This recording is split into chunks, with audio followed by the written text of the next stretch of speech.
So we're getting tires.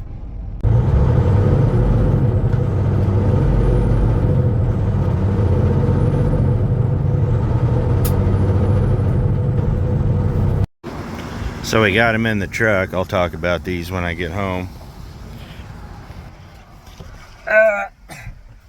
Wasn't ideal for what I wanted, but finding 16-inch trailer tires, I'd end up spending more on new ones if I could find them than I would anything else. When I say they're not ideal, I don't like putting car tires on trailers. If you're forced to do that, try to find something with a very low sidewall. It'll eliminate a lot of the flex. That's why trailer tires are all bias ply. They pretty much take a lot of the flex. The flex in a radial will allow the tires to whip, or the trailer to whip. So, just something to think about there. Let's get back to the house. It's getting kind of late in the year, but these are polo fields, and this is actually really fun to watch. If you've never seen people play polo, it's a regional center here. It's actually one of the few places this side of the Mississippi where polo's played. From what I was told, and I could probably look it up, but I don't care enough to do that, is that was one of 4 United States Polo Association authorized tournament fields on the west side of the Mississippi River. So if you've never seen people play polo, it's interesting. It's basically a croquet on a horse, mixed with jousting and moderate violence. It's quite wonderful. I mean, who doesn't need a little bit of violence on the back of a horse? Brings back us to our medieval roots. Of course, when I think of medieval violence, I don't think of somebody dressed like a South Beach bellhop riding a horse, hitting a ball with a mallet. But I guess it's the best we can do for now. So, I got a free trailer. So how much does a free trailer cost? Well, we're up to about $165 now. When we get back to the house, I'll show you why. And it's going to go up. So I made it home and I got the garage door open. Been having trouble with it. It's amazing in this era of technology. The most effective way to fix this garage door is to hit it with a shovel. So here's the tires I bought. They're actually not bad. They got some tread still left on them. They were used. I wasn't going to pay. They're 225/70/16, which is the same size, I think, as the trailer tires on the other truck or trailer. These are made in Thailand. So, yeah. These wheels, I had to go to the junkyard and get them. They were not easy to find. These old Chevy 8 lugs. Not easy at all. But let me show you why we had to change them out. Believe it or not, this is a 40-year-old tire and inner tube easily. This trailer hadn't rolled in 35 years till I got it. It's a split rim. I think these are the original. This is where you put a hubcap on here. And it's a 716 LT. It's a Highway Max. So yeah, I aired it up and you can see it. Let's not.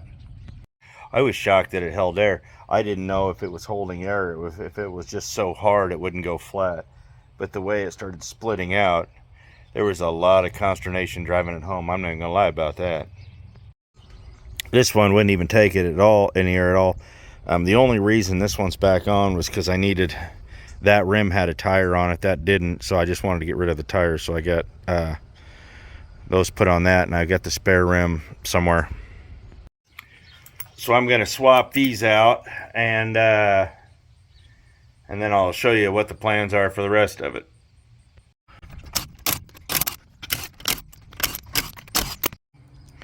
Well, that's better. Now we got to do the other side.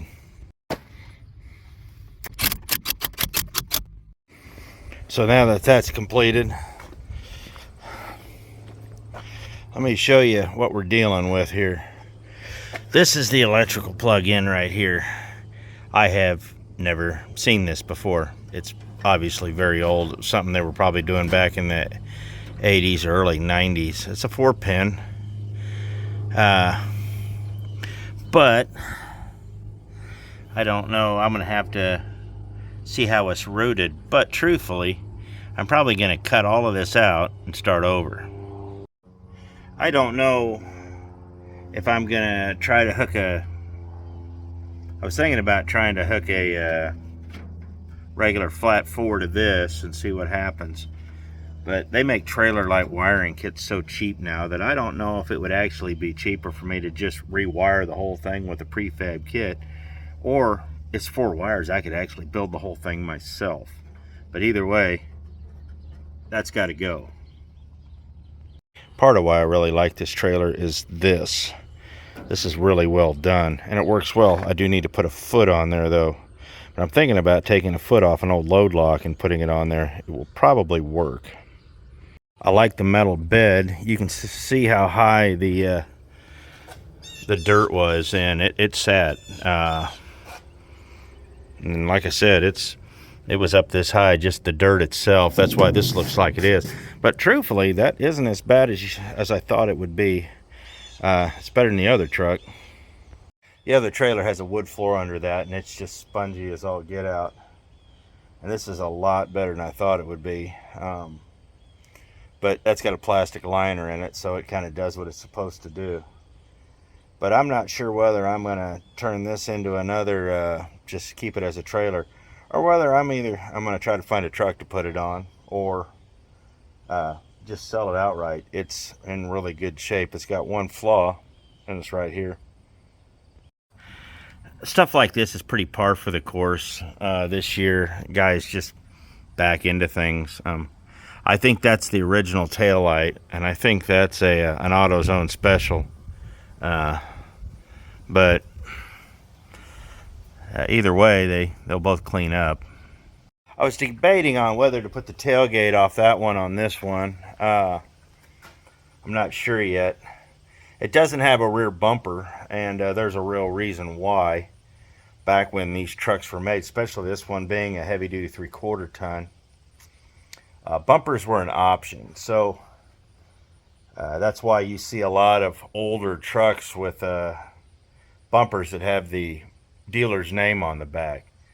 A lot of times they just throw it in for free just to get their name out there. It was engraved in the back in the day. You don't see that anymore, but when I was a kid, everybody did that. Bumpers were an option, but if you got a bumper from a dealership, chances are you'd probably throw it in for free. But that being said, this doesn't have a bumper, and neither does the other one. In fact, on my old F-250, it actually had something interesting. When you'd sit there, I had the bumper on the F-250 with the tag light and all that, but under here, there was a setup with a tag light made for the, so if you didn't have a bumper. So, let's see if they got anything like that under here.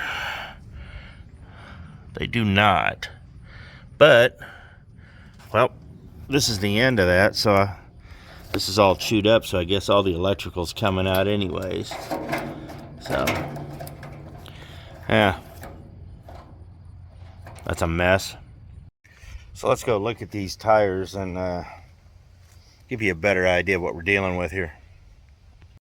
Can't really see it on this one. This one's still holding there. It's got an inner tube, but you can see how the tire's splitting out.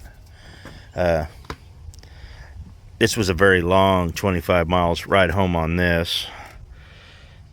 A very long 25 miles. You can see the inner tube in the back through that hole. This is the other one. You can see the split ring better on this one. So, yeah, this This one is spent. It's full of water, but yeah, it's done. I'm thinking I might try to get the ring off that just to show you what's on the inside. But so yeah. Now back in the day, tire tools were a very real thing. I've got one somewhere, but I've got a crowbar that'll work. And the reason they were shaped the way they were wasn't just to get the lug nuts and the hubcap off. That hook on the end was actually designed to change a tire. You change a tire on the side of the road. It was a lot more common back in the day. So let's see if we can get this without hurting ourselves. Now, full disclosure, if this was any bigger or a regular size tire, like a semi or something, nah, I'd be finding a deep hole in a field far away to bury these in. These are dangerous, and especially on semi trucks. I would never on a semi truck do this on the ground. You always do it in a cage. But these things come off with some force, especially under pressure. They'll hurt you or kill you, in fact. So just a little disclosure here. My crowbar's too big, so I actually need to find a lug wrench. Got 19 of them, and I don't know where any of them are. So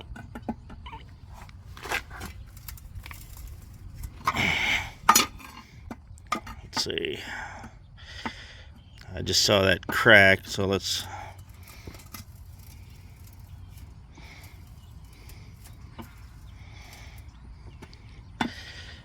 yeah.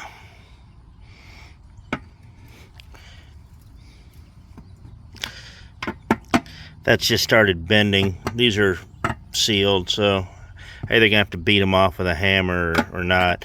I think just for safety's sake, until I figure out what I'm doing with these, I'll just leave them alone. If they would have had a little bit of give to them, I would have pulled them off, but when I put it first in on that first side, I actually saw it bend and it looked like it split a little bit, and we're not playing with that. They still have a tremendous amount of force on them because they basically are snap rings. So I'll just put them on the side of the garage in clear view of everything, and maybe somebody will steal them. Anyhow, so let's get back to this.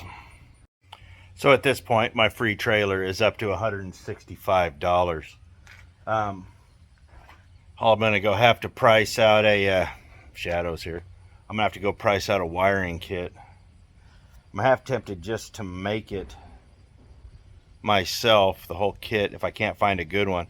And truthfully, it's a lot easier than you think. Now, when it comes to lights and sockets, Ford, GM, Dodge, from the firewall back, they're identical.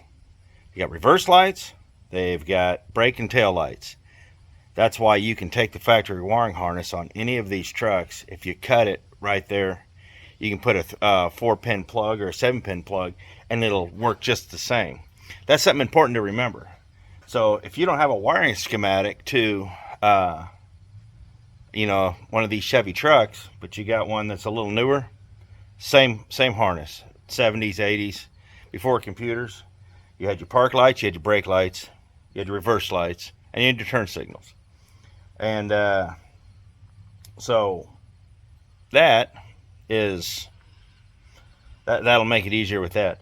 So, and when I get inside, I'll pull up some schematics and I'll show you. It's the color coding might be different, but the same general theory is the same, and that's important. I'm going to touch on that.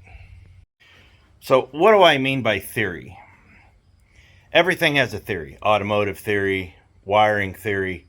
There's a theory to everything. And your theory is the basic function. That's it. So if you understand the basic concept of what you're dealing with, the theory, everything else is just details. It's just nuance after that point. So if you understand the basic theory of how the wiring works, this is why people are so afraid of wiring. Well, a lot of them. They don't understand the theory behind the wiring. They just know that running wires sucks. And a lot of ways it does. But if you understand the basic theory, wiring that trailer shouldn't be a problem. So that's just what we're getting at. It's just basic electrical theory. You got four wires. And that right there shouldn't be a problem. The only problem I have is my park lights on the pickup truck, for some reason, in the trailers never work. It doesn't matter which trailer hooked up. So I know that's in the truck. But we're going to get everything working. I need to get the park lights on the truck working for the trailers. But like I said, if you understand basic electrical theory for wiring for these trailer taillights and all that, you can wire any trailer you ever wanted. So we're going to go and look at some wiring kits, and then we're going to price out what it'll cost to actually run it themselves. The thing the kit doesn't have is sockets, and that's where I'm going to be spending my money. So I'm going to have to pull the sockets out, either clean them or and test them, or replace them. So when we get that tore apart, we'll check that out. Now, one of the things that you're probably saying is those tires look a little small. They do. Here's the thing. It's a trailer. All these things have to do is roll. There's no drive line. There's nothing else is spinning. I mean, the axle's still under here. And it might be worth checking the oil in that. But for the most part, all this has to do is spin. I like this because it's actually firm to a point. But it's got helper springs under it. It's got good springs. And it still has shocks. So that's good. You sit there and rock it like that, and it stops pretty quick. So this is the other trailer that I hauled around. It's got trailer tires, which are nice. But this is it's got no shocks left. So yeah, it's pretty beat up. It's got no helper springs underneath. It's just basically heavy half. Has a wood bed. Truthfully, if this bed was worth, this is probably the only thing on the truck that's actually worth anything here is this bump board. If this was actually worth anything, I'd redo the bed and sell it, but it's so beat up that this is about all it is, and I'm not going to scrap it because, well, it actually does exactly what it needs to do. I am going to move that to right there here soon, though. But everything on this trailer works. The lights work, everything works, the turn signals and all that. I wish the tailgate was in better shape, but it is what it is. So I'm going to be using this until it just doesn't work anymore, and then when it's completely shot, I'm going to strip it and sell what I can and scrap the rest. And truthfully, probably just scrap the bulk of it. But here's the thing. That trailer has a lot of life left into it. And truthfully, what I've been thinking about doing is taking the rear ends out of these things and putting, well, if they were leaves. Well, I wish they were leaves. I thought about taking the rear ends out and just putting a straight axle, trailer axle under it. That would solve a lot of problems. But there's no need to do that right now. It's doing everything it needs to do. One of the other differences I have with this trailer versus that one back there is the blue one has a 2-inch ball. The other one's 1 7/8. And so it kind of makes it a little bit of a pain. I actually have a full-size 1 7/8 hitch, but it's hard enough to, that was hard to find. Usually you have to get a smaller one made for a garden trailer and an adapter, and I don't like doing things like that because, well, that's how you break things. So I actually have a full-size, I found a full-size one, which are harder to find than you would think, that slides into a basically standard, 2-inch receptacle. So I got that going for me. But I'm not sure. I'm going to get that one trailer where we can pull it and use it and all that. But eventually, I'm thinking I'm probably going to pull the bed off that and sell it. Uh, those old Chevy beds like that are actually bringing real money. So we'll see what the market is for that. But until then, we're going to make us a nice trailer. So it's the next day, and I realized I hadn't finished this video up. And one of the new tires went flat. That shouldn't be hard. We'll just air it back up. So next time I'm home, I'm gonna rewire it, do some schematics, figure out what I need to do, and use that wiring kit, and we'll get that one going too. So anyhow, free trailers, free things cost you money. So we'll get that done, and I guess we'll probably see you in a month when I'm home again. So thanks for watching. We'll see you next video.